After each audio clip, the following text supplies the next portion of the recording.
ಹಾಂ, 1,36,000 metric ton July ಎಂಡ್ಗೆ, not August, July end, today tomorrow ಈ ಎಂಡ್ ಒಳಗಡೆ ಬರಬೇಕಾಗಿತ್ತು. ಆಗಸ್ಟ್ಗೆ ಇದು ಸೇರಿ ಇದನ್ನು ಬಿಟ್ಟು 1,36,000 ಬಿಟ್ಟು ಆಗಸ್ಟ್ಗೆ 2,28,000 ಮೆಟ್ರಿಕ್ ಟನ್ ಬರಬೇಕು. ಆಗಸ್ಟ್ಗೆ ಈ ತಿಂಗಳು 1,36,000 ಮೆಟ್ರಿಕ್ ಟನ್ ಬರಬೇಕು. ನಾಡಿದ್ದು 1ನೇ ತಾರೀಕಿನಿಂದನೇ ಈ ಬ್ಯಾಲೆನ್ಸು ಸೇರಿ ಇದಲ್ದಲೇ 2,28,000 ಬರಬೇಕು. ಅಲ್ಲಿಗೆ ಎಷ್ಟಾಯಿತು? 3,60,000ವರೆಗೂ ಬರಬೇಕಾಗತ್ತೆ ನೆಕ್ಸ್ಟ್ ಮಂತ್ ಈ ಬ್ಯಾಲೆನ್ಸ್ ತೊಗೊಂಡಾಗ.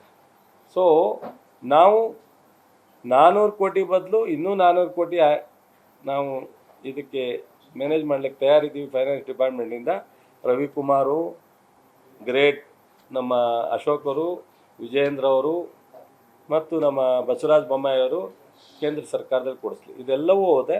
ಇದನ್ನೆಲ್ಲ ಕೇಂದ್ರದಲ್ಲಿ ಸಂಪೂರ್ಣವಾಗಿ ಅಗ್ರಿಕಲ್ಚರು, ಹಾರ್ಟಿಕಲ್ಚರು, ಫರ್ಟಿಲೈಸರ್ಸ್ ಎಲ್ಲ ನೋಡ್ತಕ್ಕಂಥದ್ದೇ ಮೇಜರ್ ಆಗಿ ಶಿವರಾಜ್ ಸಿಂಗ್ ಚೌಹಾಣ್ ಅವರು. ಕಳೆದ ಬಾರಿ ನಾನು ಎಷ್ಟನೇ ತಾರೀಕು ಹೋಗಿದ್ದೀನಿ? 7ನೇ ತಾರೀಕು,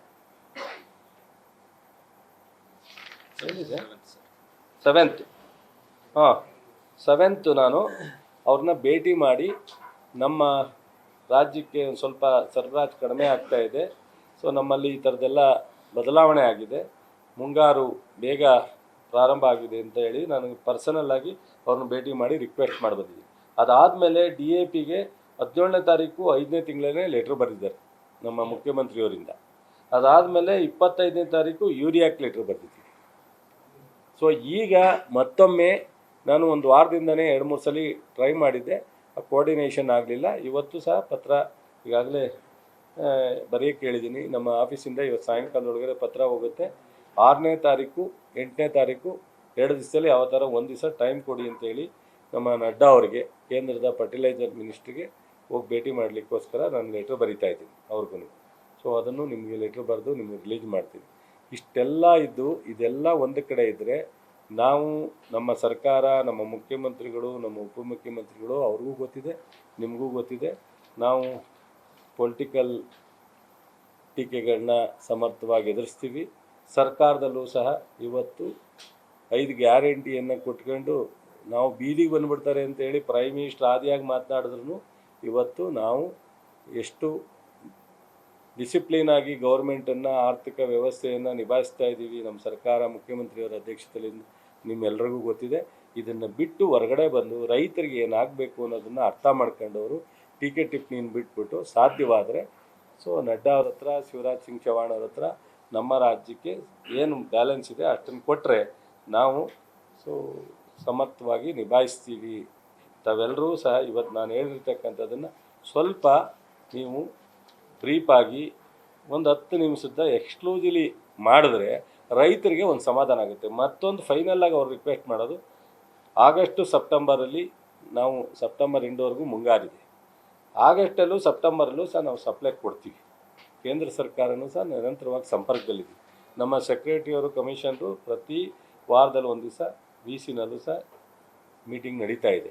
ಸೊ ಅದರಿಂದ ರೈತರು ಆಗಸ್ಟಲ್ಲಿ ಬೇಕಾಗಿರೋರು ಈಗ ಹೋಗಿ ಪರ್ಚೇಸ್ ಮಾಡೋದು ಬೇಡ, ಸೆಪ್ಟೆಂಬರಲ್ಲಿ ಬೇಕಾಗಿರೋರು ಈಗ ಹೋಗೋದು ಬೇಡ. ಸೊ ಇವಾಗ ಯಾರಿಗೆ ಬಿತ್ತನೆ ಬೇಕೋ ಅವ್ರು ಹೋಗಲಿ, ಅವಾಗ ಒಂದು ಸ್ವಲ್ಪ ಈ ಥರದ ಒತ್ತಡ ಕಡಿಮೆ ಆಗುತ್ತೆ.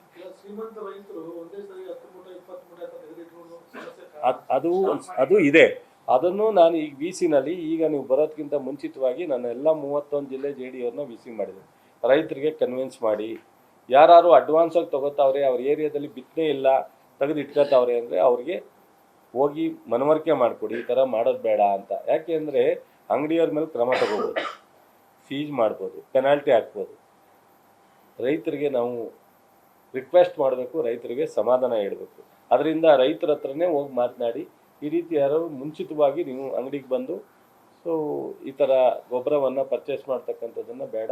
ಆಗಸ್ಟು ಸೆಪ್ಟೆಂಬರ್ನಲ್ಲೂ ಸಹ ನಾವು ನಿರಂತರವಾಗಿ ನಿಮ್ಮ ಜೊತೆ ಸಂಪರ್ಕ ಇಟ್ಕೊಂಡು ಅವಶ್ಯಕತೆ ಇರ್ತಕ್ಕಂಥ ಸಪ್ಲೈನ ಮಾಡ್ತೀವಿ ಅನ್ನೋದನ್ನು ಹೇಳಬೇಕು ಅಂತೇಳಿ ನಾನು ಎಲ್ಲ ಜಿ ಡಿ ಅವ್ರಿಗೂ ವಿ ಸಿ ಮೂಲಕ ಇವತ್ತು ಹೇಳಿದ್ದೀನಿ.